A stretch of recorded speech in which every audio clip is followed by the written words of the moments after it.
Welcome to Naked Spirituality, a video blog series of Sacred Attention Therapy and the Center for Human Awakening.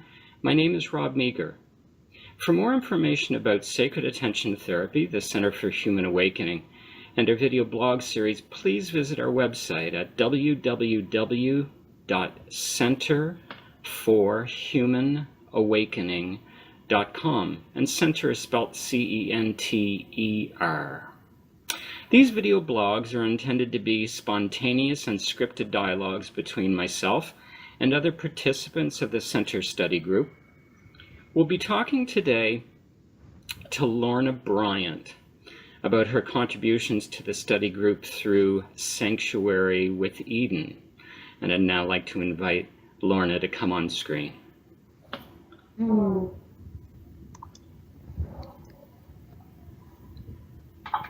Hello, Lorna. Hello, Robert. Nice to be back with you. Nice to be back with you. And we have the wonderful opportunity to continue our exploration with some of your beautiful and I might say transcendent teachings and sharings on the study group. You're just so generous to gift us with one of your beautiful teachings almost every day, if not every day. And I've selected a few short teachings. We may only look at one today, we may look at a couple, but the first one, again, very short. Here was the teaching that overlaid a beautiful graphic. It says, quote, "I am here to sow seeds of love and light. All the stars in the universe hold my love. Look up to the illuminous night sky. There I am." End quote. And then you go on to say, every time you are mesmerized by the beauty of the night sky and enveloped by its mysterious magical aura, know that you are so affected because you are seeing your own reflection. It's beautiful. I have been captured and entranced by that beauty of the night sky. I'd say I'm equally entranced by the beauty of nature when I'm out in nature in a broader sense or in another sense as well. But what you shared here focuses on that night sky, that beautiful view, mysterious view when we look up to the heavens.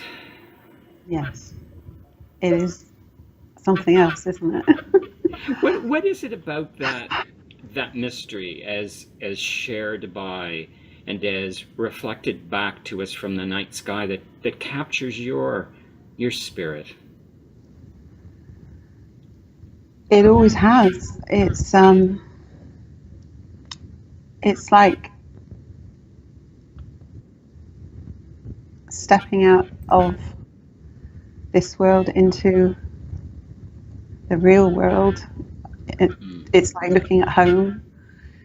It's like it's so magical, and I look at it every night.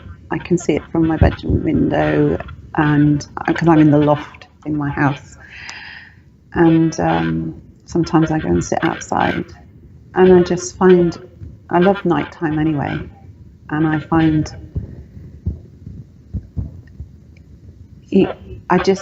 I stop thinking, and I just feel this intense connection, and it is like a mirror. It's like a shining, sparkling, magical mystery that we can never truly comprehend.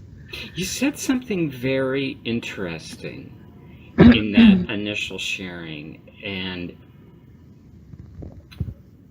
to paraphrase, you said when you look up at the night sky, it's as if you return to the real world. Yeah. And yeah, that is a quantum leap for so many who walk in this time and space at this time, I know. who associate and relate to this physical dimension being home.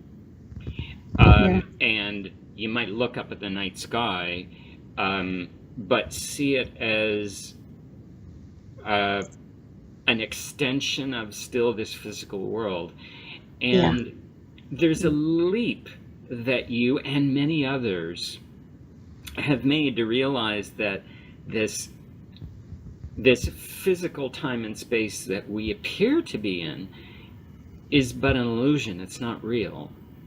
No. There is another time and space. It's not actually a time and space, but it's the phrase we use to speak of another dimension or another state of being.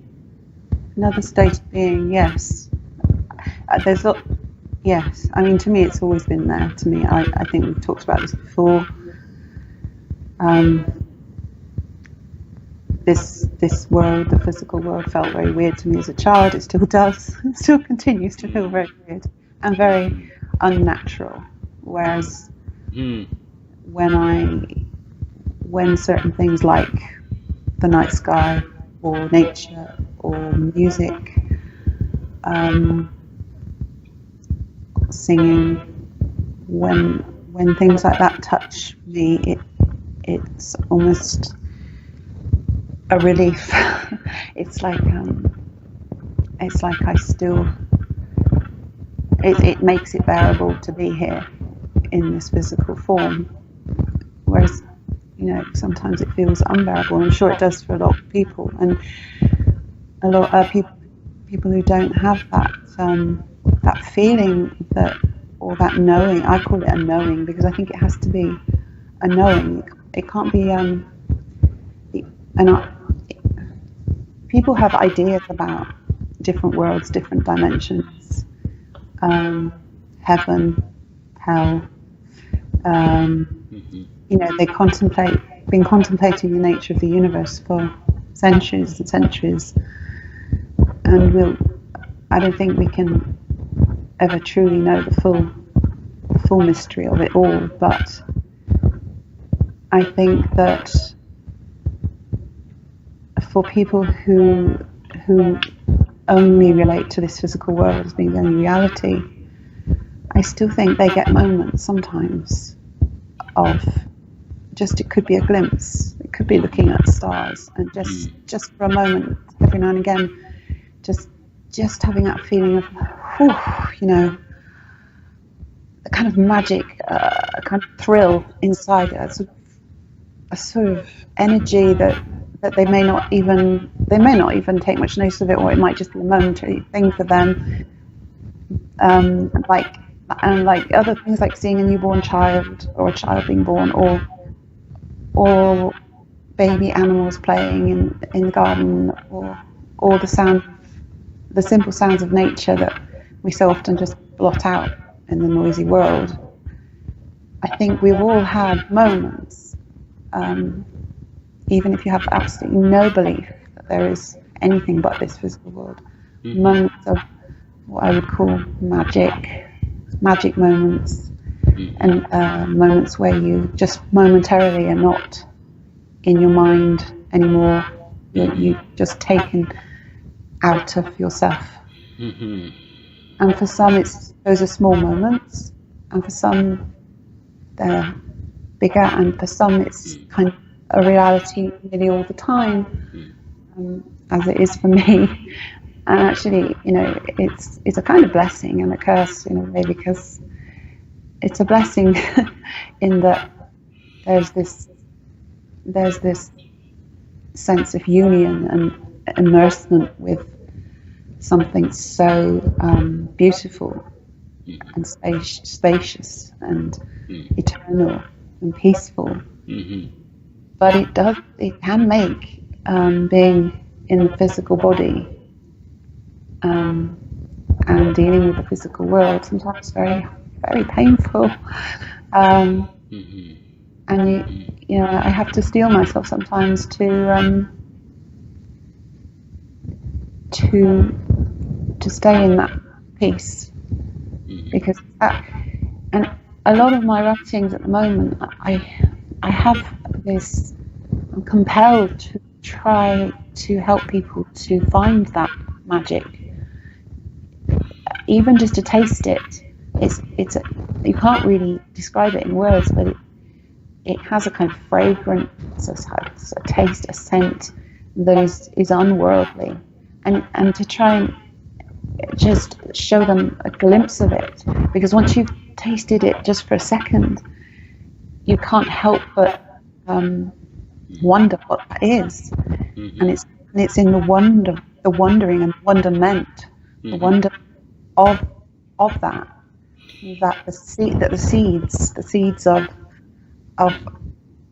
the seeds of truth begin to sprout. This wonderment and this mystery you've talked about. You mentioned earlier on in our sharing today how sometimes you enjoy going out on your balcony or your patio at night and looking up to the heavens and just stop thinking. You can find yourself in a state of no thought, and nobody. I so cherish my daily meditation purely as an opportunity, if only briefly, to try and get to a place of no thought. And I'm realizing the gift of that more and more. The gift of no thought. The gift actually of getting out of your mind. Losing your mind to find yourself, yes. I wrote a post about that. Yeah, it is. It's losing your mind, getting out of your own way. And yet, people find different ways of doing this. Meditation is one, and walking in nature for some people, dancing, anything that takes you into the kind of creative, mystical realms, where I think, of all. I mean, that's where creation began. That's where creation. I don't even know if it began. It is just always been, I think. But I think the more that if you find meditation is a good way to do it, or just lying on the grass in your garden, or walking to a forest. I love forests, for example. It happens in forests for me. Or looking at the sea. I live by the sea, and just to sit and watch, it's the same kind of effect as looking at the night sky. It's that immense expanse of energy and flow, and the more you experience it, the more it becomes a way of living, a way of being, and less effort. And once you experience less effort, you start to be able to look in at your life as it was, or as it can become. When we get tied up in daily things and thoughts and problems and suffering, you can start to look in from a different place, from a true place with great clarity. And the night sky is like a mirror. It is like a mirror that when I stand under the night sky, I don't feel physical anymore. I can just completely. It just feels like I'm looking at myself, and it isn't just me. It's all us. It's a reflection for all of us of the mystery and the magic that we have inside us. And we're not disconnected from it either. It seems, you're looking at the sky, you're looking beyond, you're looking at the sea beyond, but actually you're not beyond anything. It's just that you recognize something in that. And it does take you out of yourself, and this is something that is so important, and I wish that they would teach it in schools. And I wish that parents would teach it to their children as soon as they can, to not to hang on to, but to remain aware right from the start, from when they come into the world, to remain aware of that, because I think it eases physical life. It gives a sense of freedom, but also security, because physical life is impermanent, is fluctuating all the time. You can't rely on anything in physical life, and we work so hard to try and become things and make things and get things and hold on to things, and we become attached to things, and all these things, they come and go, they fluctuate, they're transient. But this magic, this wonderment, this mystery that I'm talking about, that we all have, that is all within us, from before birth and beyond birth and after death. It never goes away. If we can remain in that space within us somewhere and still carry on as human beings, we could enjoy life a whole lot more, because everything would be so much more understandable, and we wouldn't have to cling to things. We wouldn't have to invest so much energy and struggle into making something of this life. We could just enjoy the experience of living and loving. And I mean, love. It is love, actually, isn't it? Oh, that's a film title. I love that. But it is. Just one of the things I found interesting about your examples of ways to connect with that mystery. So, looking up at the night sky, looking out at the ocean, dance, song, walking through the forest. Now, perhaps with the exception of singing, all the others typically are devoid of us talking. It's typically just stillness, silence. That intrigues me because of how I relate to the ancient teachings that speak to the highest form of spiritual teaching as silence. My understanding of coming out of the Buddhist traditions of the East. And it intrigues me again, as you spoke about those possibilities of connecting with that mystery, and we spoke of some examples, again, perhaps with the exception of song, singing. All the others contain no sound, no talking, no voice. It's just being with whatever it is you are with. Yes. I use singing because that's a particular thing for me personally, but yes. When I say personally, actually singing to me isn't personal. It is existential. It is transcendental. Yes. And it isn't. It's talking with the soul and the heart. So I don't class it as the same as the chatter that we do with our minds, because it's not coming from my mind when I sing, not my experience of my singing. It's coming from that beautiful silent place, and it's just expressing itself through vibrational sound, through vibration, through my vocal cords. But yes, you're right, the silence is a very important thing, and it's something that people run away from so much. This world now is so noisy, and it's almost as if we're terrified of the silence. And I think that when we talk about silence as psychotherapists or healers or spiritual teachers, guides, whatever, that we should be careful, because to say to someone, just, this is the answer to your suffering, is just be silent. People are like, that's terrifying, you know. And if you try to get somebody who is very distressed to be silent, their minds will go crazy, and they'll be experiencing even more noise because they can't sit yet with the pain and the chaos that's going on in their minds.